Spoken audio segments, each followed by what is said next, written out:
É hora da atualidade internacional. O presidente dos Estados Unidos da América revelou que irá falar com o presidente russo nesta terça-feira, depois de os negociadores terem pressionado a Rússia a apoiar uma proposta de cessar-fogo com a Ucrânia.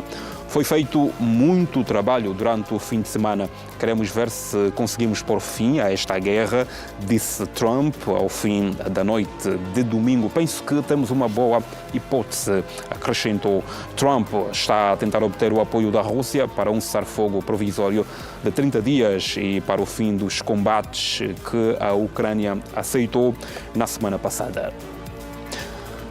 E os governos de Israel e dos Estados Unidos estão a considerar a Síria como um possível destino para recolocar os palestinianos na faixa de Gaza. A notícia está a ser avançada esta segunda-feira pela CBS News, que cita 3 fontes próximas do processo. Segundo uma das fontes, a Casa Branca sondou o governo sírio, embora através de um intermediário.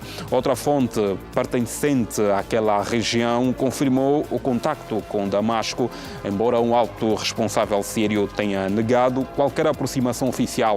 Além da Síria, o gabinete do primeiro-ministro israelita e a administração de Donald Trump na Casa Branca estão a estudar outras possibilidades para a transferência dos palestinianos residentes em Gaza, nomeadamente a Somália e o Sudão, refere a investigação da CBS News. Momento para análise, já a seguir com o Wellington Calazans e o Issao Agostinho, os dois. Muito boa noite e bem-vindos. Boa noite, Sansão. Boa noite, Issao Agostinho, e a você assistindo a Hora 10. É um prazer estar aqui. Vamos a mais uma análise da geopolítica. Começo consigo, Wellington, olhando para este provável encontro que está previsto para amanhã entre Trump e Vladimir Putin. O que é que se pode esperar? Realmente temos aqui já alguma confirmação se eventualmente o encontro terá lugar mesmo amanhã? Olha, Sansão, apesar de um prejuízo aí no nosso contato, eu espero que possamos estabelecer aqui a comunicação. A única certeza que temos até aqui é que a guerra na Ucrânia entra no seu 4º ano sem perspectiva de paz definitiva. Isso porque em fevereiro, mês passado, Kiev aceitou uma proposta norte-americana para um cessar-fogo temporário de 30 dias, mas esqueceram de combinar com os russos. E a Rússia, por sua vez, já havia preparado um pacote de condições que incluem, obviamente, a anexação permanente de cerca de 20% do território ucraniano. E sempre foi um plano da Rússia de criar uma espécie de cinturão, bolsão de segurança contra esses ataques que foram a grande razão da ação militar russa, que a parte ocidental chama de guerra e a Rússia continua com o estatuto de operação militar especial. Enquanto negociadores buscam uma solução frágil, os ataques russos continuam. A Rússia continua a avançar e a comunidade internacional se divide entre pressões diplomáticas e uma ameaça de escalada. Isso porque há aqui também um grande desentendimento entre os países membros da NATO, especialmente Estados Unidos e Europa, e isto tem dificultado uma agenda para a paz.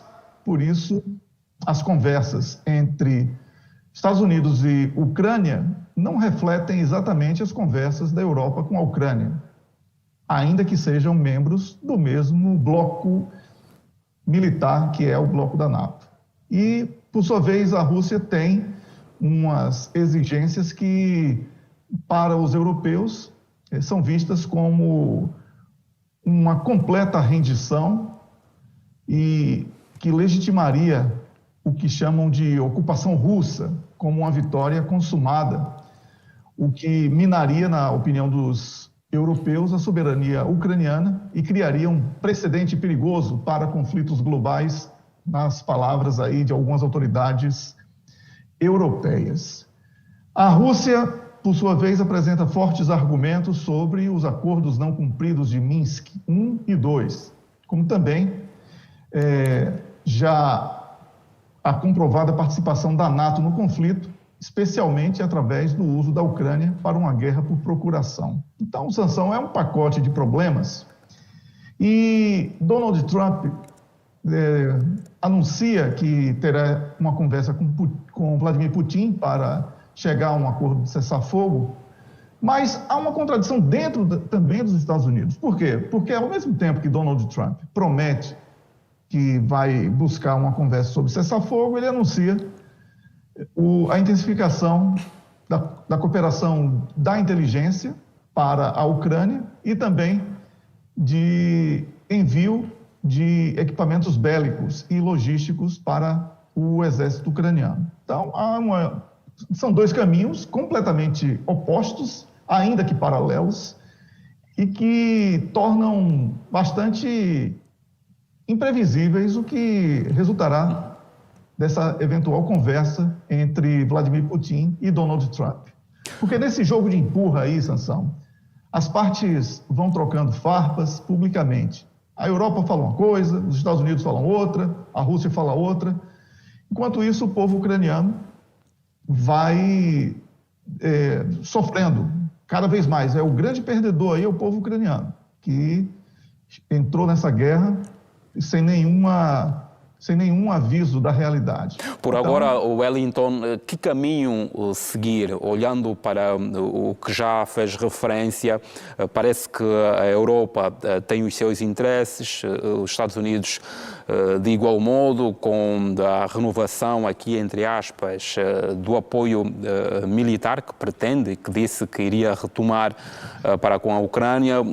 Que caminhos, o que é que de facto podemos aguardar para os próximos dias ou os próximos tempos?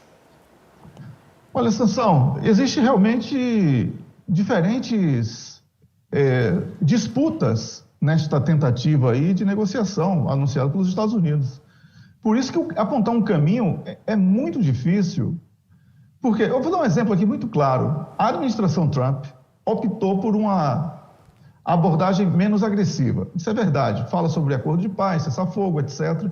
Né? Mas, ao mesmo tempo, os Estados Unidos, que sempre foram parceiros próximos da Europa, anunciam aí a retirada do país do Centro Internacional para Processamento de Crimes de Agressão contra a Ucrânia, o ICPA, que é um órgão europeu que investigava, ou investiga ainda, né, a Rússia. Ou seja, a relação entre Estados Unidos e países membros da NATO da Europa, ela está azedando a cada dia, ela vai ficando cada vez pior. E, com isso, os europeus não querem ficar de fora de um acordo de cessar-fogo. Os Estados Unidos, e até Donald Trump, precisa desse acordo de cessar-fogo, porque é uma promessa de campanha dele e ele começou a ficar cobrado internamente por isso, especialmente pelos investidores que querem um ambiente de paz para que possam retomar os investimentos não só na Ucrânia, mas também com a Rússia. Então, diante de tudo isso, eu não arrisco assim, um palpite, porque temos uma série de confrontos públicos, quando o primeiro-ministro britânico, por exemplo, tenta formar uma coalizão dos dispostos para assegurar apoio militar contínuo à Ucrânia. Emmanuel Macron volta a levantar a possibilidade de envio de tropas, inclusive apoiando a iniciativa do Reino Unido. E, com isso, ninguém sabe o que é que vai ser a paz proposta por Donald Trump. É uma paz com os Estados Unidos saindo da NATO? É uma paz com a Europa fazendo guerra contra a Rússia e os Estados Unidos aparecendo como moderador? Então, é tudo muito ambíguo nesse jogo de interesses e, realmente, eu concluiria aqui o meu comentário, Sansão, falando sobre um resumo do que foi dito pelo analista do Conselho Europeu, o Ivan Krastev. Não há vencedores em guerras prolongadas, apenas sobreviventes. A questão agora é quanto tempo o mundo estará disposto a sobreviver sob a sombra de uma nova guerra de dimensão global. É o que eu tenho a dizer sobre essa possível conversa.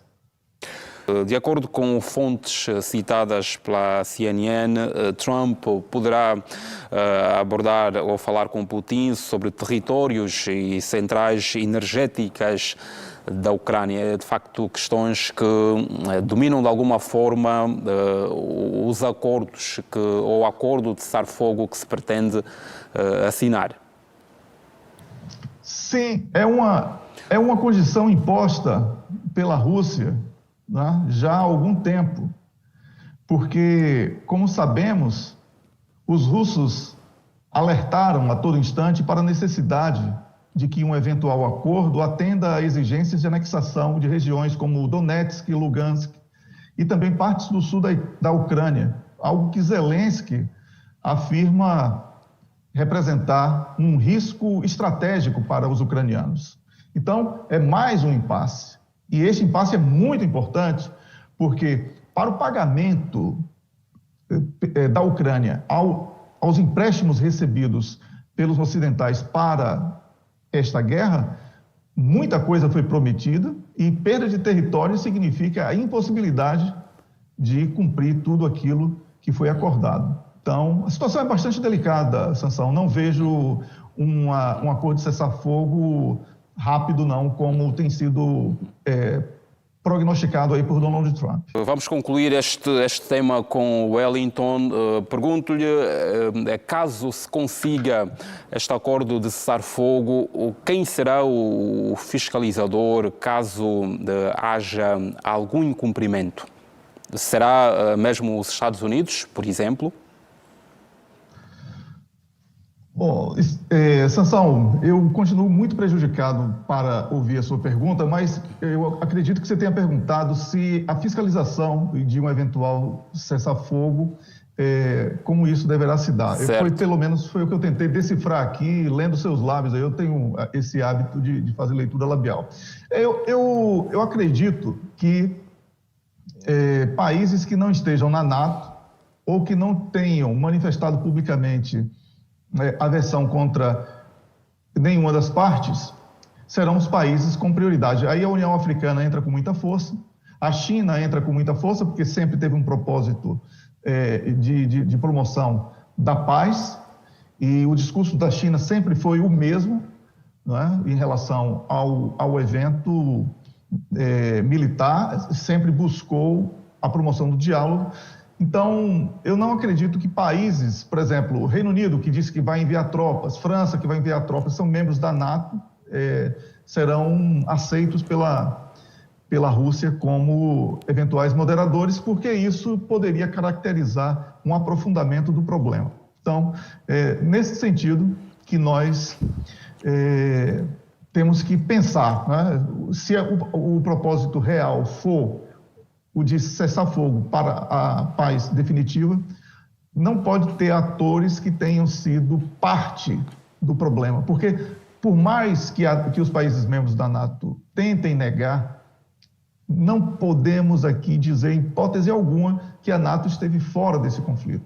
A NATO é parte desse conflito, é um conflito da NATO contra a Rússia em solo ucraniano. Sempre foi isso, e pelo menos é assim que a Rússia vê, e como parte importantíssima de um eventual acordo de cessar-fogo, ela certamente irá impor essa condição também. E tem todas as condições de impor tudo o que quiser, porque no campo de batalha, a Ucrânia e a NATO têm acumulado derrotas em todos os sentidos. Então, é uma questão aqui agora de poupar vidas, porque a situação, por exemplo, em Kursk, que foi o último trunfo da NATO através da Ucrânia, é caótica e pode se transformar numa baixa sem precedentes de tropas ucranianas. Seguimos para o Médio Oriente. Espero que me esteja a ouvir bem por agora. Os governos de Israel e dos Estados Unidos estão a considerar a Síria como um possível destino para recolocar os palestinianos. Falam da Síria e igualmente do Sudão, Wellington. Que apreciação faz desta investigação? Sansão, à medida que essa guerra em Gaza se arrasta com dezenas de milhares de mortos, né, e também refugiados desde outubro de 2023, e toda a infraestrutura foi devastada por ataques desumanos de Israel, surge aí essa proposta que você mencionou da administração Trump e Israel, né, com o envio do povo da Palestina para a Jordânia e Egito, que já foi rechaçado. E a nova investida agora é essa, de sondar aí o Sudão, a Somália e a Síria, os 3 S's, né, para reassentar a população de Gaza.